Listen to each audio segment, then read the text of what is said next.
Dylan, welcome back to Raith TV. You were with us when you first joined the club, and we're going to have a wee bit of chat about how that initial stage has gone, and we're going to focus on your injury, your recovery, and I'd like to chat a wee bit about your kind of wider footballing experience and get a wee bit of a greater sense of who you are as a person as well as a player. Let's start with the most prominent question, and that's about your injury and your recovery. What happened and what's been the journey back?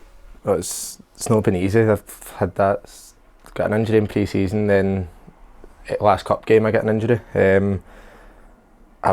don't know why I was so high up the pitch, but I've went to take a shot and the ball's blocked off the man, back off me, and I'm running about and something it didn't feel right at all.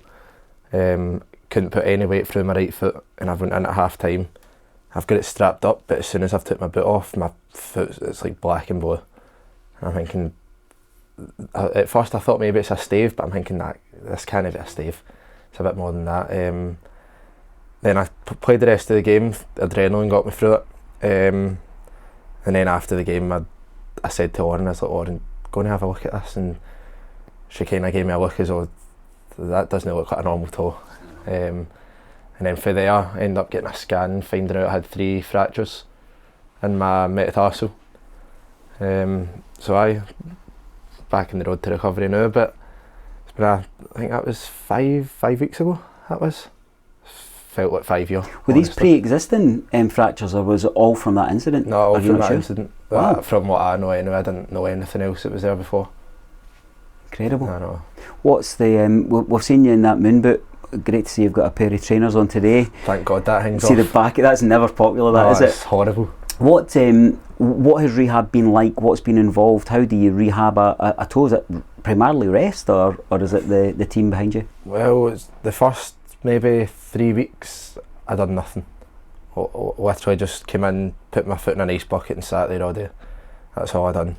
Then I found out that it was the fractures, so I was in the moon boot and I was able to, because it's a fracture, it's not a muscle injury, so I could start to kind of try and put weight through it. So I was in the boot for about 2 weeks and then came out of that, and it's building up quite well now. Back out in the pitch tomorrow doing a bit of running, and then it'll build up next week into fully training the following week, so that's looking good now. Tell me about the team that have helped you back to near fitness. They've helped me massively, so they have, I'd say McCaskill, I'll shout them out here. Bruni, Ross Milne and Aiden, they've helped me a lot. Obviously they know I'm young, just came in, only played the cup games, so I've not really got running yet. But now they've helped me massively, so they have, I'd say all the boys have, to be fair. Everyone's helped me. Hands on, has it been Lauren and you're telling me it was Recovery Lab 5 who've been... They've helped me massively as well. Lauren, obviously the physio, she's done all my rehab, and then the Recovery Lab people came in, they've been giving me rubs on my feet. Felt like a king basically, just sitting there. But they've helped me massively, so they've come in, they've given me advice. I've just been picking up advice off everyone really, just to get myself fully fit.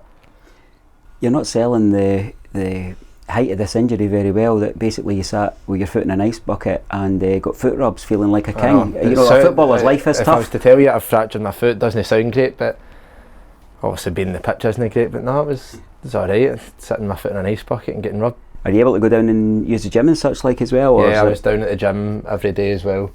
Could keep up my fitness, I could still do the bike, and I was doing all my rehab stuff, gym stuff for my foot as well. So how are you kept in touch with the wider squad? You've got the lads that you travel with.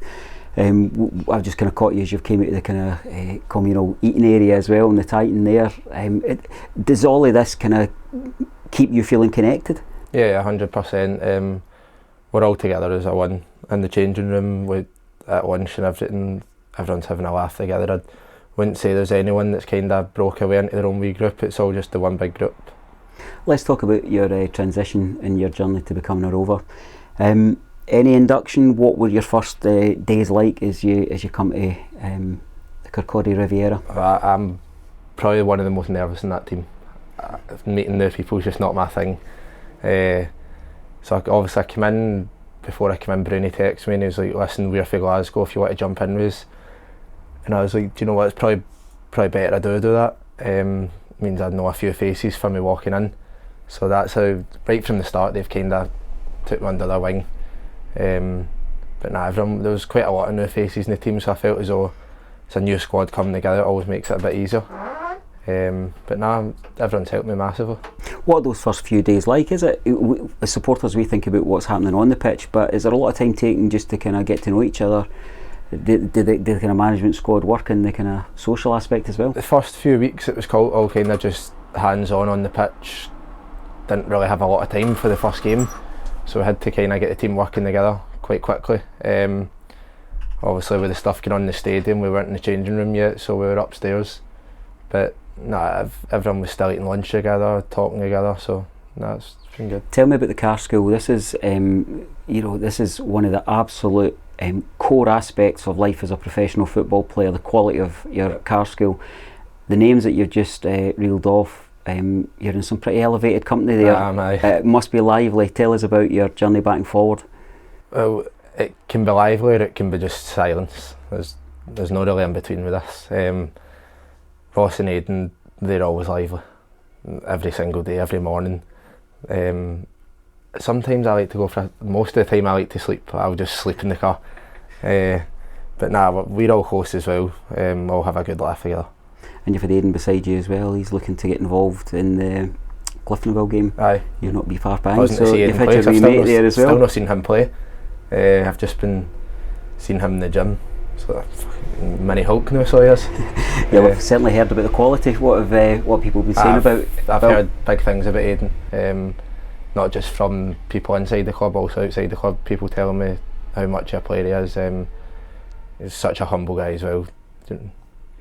Well, what was your knowledge of Raith Rovers before signing for us, and what was it that got it over the line that you thought, yeah, that's right for me at this time? Well, I didn't have a lot of knowledge, to be honest with you. I had a meeting with Potts and my dad came to it, and my agent, and we were talking, and I think at the time could have went and played with 23's team, but my dad played football himself, and he told me that the best thing you need right now is first team football, and I'm so happy I listened to him, because I think being around a first team environment and everything, it just grows you as a person, not just on the pitch but off the pitch. Was your dad your biggest mentor and played professionally himself? Yes. He'll criticise me a lot when it's needed, but nah, he's hard on me in a good way. Your dad was a goalkeeper, wasn't he? Yeah. You're centre half. Goalkeepers criticising centre half. Not going any further back than centre half. I'll stick there. No pressure to pick up the gloves when you were younger. So I fell back quite a way. What about kind of mentors and people that you look up to within the squad just now? Is there folks that you feel you could go and have a quiet word with if your confidence was dipping, or indeed if you're feeling elated because things are going really well? Yeah, I feel as though, obviously just because I come in with them, the three boys I travel with, I sit right next to Ross, Millen and Aidan in the change room as well, so I think if I ever needed it, and I could always have a quick word with them because they're right next to me. Don't think they'd keep it confidential as well. Hugely important, isn't it? Because for a sport that's played out in front of, for us it's been kind of 3,000 people. I spoke to many players who they get the elation of a great victory, but there are times where you can feel quite alone as well. Yeah, no, I totally agree with you. There's always a low after a big high, so you never know what's round the corner in football. It's always good to have someone to talk to. That's what brings us back, isn't it? You mentioned the first team environment you're getting here at Starks Park. Let's go back a wee bit. How different is that to your previous experience? I'm looking at your time with Celtic, because again you've travelled far and wide, so a great kind of cultural learning there, although football players and sports people like bands tend to only see airports and training grounds, don't you? What is it from those experiences that's helped you here? Kind of the Youth Champions League sounds as impressive as it should, I think. It lives up to its expectation, to be honest with you. There's boys that are playing teams. There's the Real Madrid team. There's a boy that's played in the Argentina team with Messi. So it's totally different. Like when you come out here, it's a men's game. So it's totally different. Like, don't actually know how to explain it to you. It's a faster game. Probably the fittest teams you'll ever come up against technically, but when you come up against teams in like this league, they know how to use their bodies and stuff. They're experienced. They've been around the game quite a long time. So there's two different kind of sides to the game there. So is it the kind of technicality of the game and the, in terms of formations, taking on informations and being able to adapt is there from a much younger level, whereas you're here and it's full on? When you're playing here, you're more experienced, so wee shouts for like your gaffer, your teammates, and communication, everything comes into it, whereas you go and play in the teams and they're kind of they're set out to just run at you.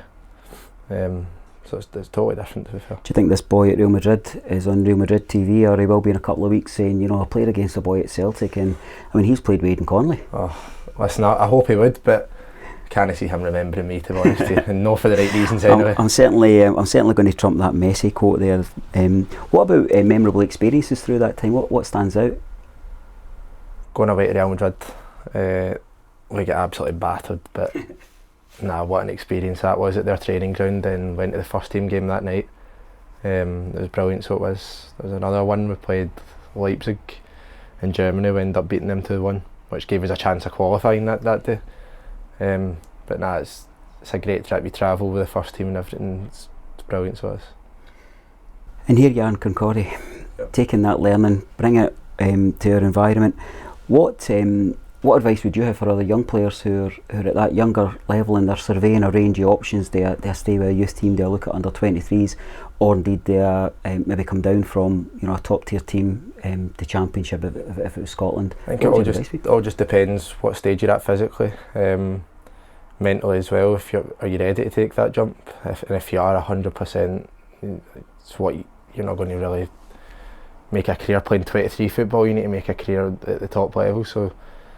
You need to get yourself out playing first team, get yourself noticed as quick as you can. That's what I'd advise anyway. Cup games here, just straight into the starting 11. Yep. Did that come as any surprise, or was it a sense of, no, this is just an opportunity for me? I didn't expect it at all, to be honest with you. That was me just came back from ankle injury. I'd done a wee bit of training with a sports scientist on the Thursday, done some running. Then I get told you're going to do the session with the team on the Friday, so I'm starting to get a wee idea of what's going on here. But I thought I'd just been in the squad. And then I get pulled aside and basically told, listen, you better be ready because you're going to be starting tomorrow. It didn't quite sink in until I'm coming out the tunnel and I've just heard the crowd. That's probably the biggest crowd I'd played in front of, so I really enjoyed that game. Obviously the result wasn't the best, but I enjoyed it, so I did. What about the pace? I think Scottish football does a great job at running itself down because we speak about pace and power and enthusiasm, but there's no shortage of skill and skillful players, and we've seen that across our cup games if that's where we're focused on. And just now, how big a surprise did that come to you? What was your in-game thoughts and what was your reflections? Well, I never underestimated it. I always thought it's going to be a challenge. Obviously it is. So I didn't underestimate it at all, and then I've got people around me that have played the game a long time, so they're helping me. I felt as though I settled in I had to settle in quite quickly, or else it wouldn't have went well for me, do you know what I mean? So, that's all. It's very much all or nothing. Yep, that's it. And is that a big difference between the fact that development football is about winning games as well, and it's about progressing, but not at the same level as having the south stand and the main stand absolutely giving you encouragement but baying on every mistake as well? I like that about this. You've always got something to play for. When it isn't quite going your way, you've got people kind of like shouting on the pitch, kind of try to get you going. So you've always got voices. Sometimes not always good voices, but it's just you need to block it out in football. So tell me about yourself as a player. If I'm coming in as your new agent and you're trying to sell yourself, what you tell me about you? I've seen you play. We as all as Rovers fans have. Try and sell your dream right away anyway. Go for it. Well, tell us what you hope we've seen, and tell us what more you've got. I'd say I like to play with the ball at my feet. Don't like to just go long. I'd like to try and pick a pass. Quick. Would have said strong. There's obviously big people in this league, but for my age, I'd say I'm quick, strong, good in the ball. that's all you kind of get for a centre half. I wouldn't say I'm skillful at it, and so. What about your arrival here, your participation in the training? Obviously it's been a bit kind of glitched with injury. Can you see that there's a kind of open forum there for you to improve? Can you see that there's people around you that have got that extra bit in the locker that you can ride in the back of their coattails? Yeah, 100%. There's always, defenders are always doing stuff after training. Potts takes as a wee group is. You've got Keith, Muzz, Callum and Adam. And then when I come back it'll be myself as well. So the staff are really good with that. If you ever need them to help you with it, and they're always there. So yeah. What about the challenge of being one of the youngest players in the squad? Because being one of the youngest players generally means you're having to wait for those opportunities, you're having to look for injuries, suspensions. When you get in, you have a good game, you've got to have a better game the next week and better again. How do you cope with that side of the game? I like that side of the game. Pressure, I kind of thrive off that. Feels like the more people watching me, the more pressure put on me, the better I'll play. That's why I go back to me saying that I like playing sort of like when it's got meaning behind it. I like to play for something, so I enjoy that side of it. You've been over the last kind of 5 weeks or so, you've really been like the rest of us, where you've been turning up on a Saturday and you've been a supporter. Aye. You'll be delighted with the weather because you've that moon boot and no socks on every time I've seen you. But you've been in the stand, you've been in amongst it. Yep. You've seen the kind of build up with supporters waiting on that first blow of the whistle, and you've been there, as we've seen in the Queen's Park game, to the 95th minute. Yep. No player wants to be out, but does that give you any kind of greater sense of connection to how important Raith Rovers are to us? Yeah, I didn't realise how passionate people were until I got into the stand. Even when you're walking about the stadium, walking outside, and people are just coming up to you, having a chat with you, and that's a friendly environment. Have you had a good welcome? I have, aye. Good. Is that something that kind of surprises, having been brought up in the bubble of one of Scotland's biggest two teams, and there's this kind of myth that, I would say it's a myth, it's my words, not Raith Rovers, that you support the bigger club, that they've got the greatest fans. I would argue the opposite, that when the supporters who are travelling to see teams for 20, 30, 50 years, who rarely win and rarely have the success, they've got a level of commitment that's unquestionable. Has that level of commitment came as a bit of a surprise to you? Yep, it has. It was the Annan game when we turned up. I wasn't expecting that many people to come. I don't know how far that is for here, but certainly for me it's a long way. But now we got there and we came out at kick-off and there was a fair crowd of people there. So that's kind of when I realised that there is a fan base there, knowing that people are coming to watch you. Kind of gets you going a bit more. Have you got a sense that we're a club on a journey? I mean, the one where I'd kind of seen you after the game was Partick Thistle, where we turned it around so late. Great goal. As we like to score late goals. But I saw you there, and I saw you looking at the crowd, and I wonder if there's a sense that you come to be part of a vision, but actually now you're on a journey, and can you see that we are actually going places, not just on the pitch? 100%. I think that shows what the crowd actually does do to the players. It gives them a lift. You feel it when you're on the pitch. You hear the noise. You feel it. Gives you that extra few percent to just don't stop going. Just keep going. Do it for them. Then you obviously see what it means to them when that second goal goes in against Thistle. It's brilliant to see all the players over with the fans and that as well. Great. What about the other side of it? This is something I've asked many players, and that's the bit about when it's going well, we know what it's like, we're flying. When it's not going quite so well, and fans can turn on players and players can separate themselves from fans, that kind of divide can come very quickly. It's all great when we're winning, when we're digging out results. What would you say to supporters, because we will find ourselves in more challenging times across the season? It's football, it's not an exact science. What would you ask of them? I think you just need to understand that it's normal not for everything to be going your way. Just need to trust in the team. We're obviously not losing on purpose, so just trust in the players and let them try and do their thing, get back in the game.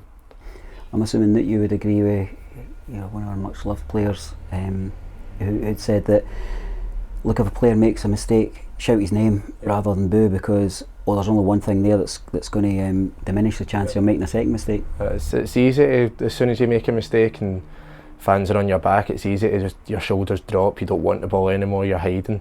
So I think if that does happen, someone's not having a bad good game, just try and get right behind them. It will give them that extra wee boost. What about the mental side? You mentioned earlier about, you know, when the voice are positive, we feed off that, and when they're not so positive, we try and push that to one side. The easiest questions to say is, how do you deal with that when you make a mistake? But actually, I'm every bit as interested in is, you mentioned adrenaline, that rush when we score a goal, and they always say, commentators, kind of trope here of, yeah, you're most vulnerable when you score a goal because the adrenaline's working there. How do you manage the kind of mental side of the game? You just need to try and stay as composed as you can. I think sometimes when that happens to me, I just kind of give myself a wee pinch or something, just get my head back in the game. If I was to make a mistake, I'd quite like something to happen again right away, just so I can try and correct it. So that's kind of how I deal with it, to be honest. Are you a talker on the pitch, or are you somebody that looks to others to direct? No, I'm quite vocal myself. Feels like that keeps me concentrated. The more I talk, it just keeps my head in the game, doesn't wander off anywhere. Great. What else would you want to say in terms of our supporters getting to know a wee bit about who you are? What makes you tick off the park? What makes me tick off the park? I like to go out for a wee meal quite often. I love going out a walk. It's just something I always do. And then occasionally, like Sunday there, we had a team night out. I think that's always important, getting all the boys together. So you're not the guy that's the car DJ, or the one with all the kind of quotes on the next big box set? Nah, I'm quite into my music, to be fair. I'd say I don't have a specific genre, but I'd say me and Aidan, probably the two car DJs. So you're the two boys that will get on the karaoke at the Player of the Year at the end of the day? 100% not. That's no my scene, that. It's okay, but I'll be behind you in the queue, so don't worry about that. I will be pushing you forward. You strike me as somebody who is, I think I said this to one of the other players in an interview a couple of weeks ago, it just seems like right time, right place for you. Is that how you're feeling? Yeah, 100%. Also, there's quite a lot of young boys in the team as well, so I can there's a variety of ages, so I think the time I've come into the club is probably perfect for myself as well. 1 year deal, what's your target this year? Just play as many games as I can. I don't really look too far ahead, to be honest. I take it game by game. My aim right now is just to get back from injury, so I don't really look any further than that. And then as soon as I'm back, I just want to play football. In terms of what you've seen and what you've experienced, would Raith Rovers be a club that you'd be keen to pitch up for a while? Yeah, 100%. The way it's going right now, kind of people might not see everything that's going on, but it is looking good for the future for the club. From when I first came in anyway, everything's a lot brighter. Great, we can only wish you well, and I'm really glad that you're feeling valued by supporters and by the people internal to the club. It's been great chatting with you, and so easy to kind of sort things out, spending a bit of time. I will say that you've done really, really well at avoiding the co-commentary. You've done incredibly well. I've seen you hiding behind more. If you've asked me that, I think I'd just have to come up with an excuse on the spot. So you've came up with about 4 so far. I've seen you hiding behind the director's box, and at one point you were hiding behind the aforementioned Aidan Conley, which for somebody who, what, you about 6'2", 6'3"? And he's about 5'2". So you've done well there, but the invite is there. But what we really want to see you is on the park. Yep. We want clean sheets, and we want you to progress your career as a Raith Rovers player. Thanks for your time, Dylan. Thank you, cheers.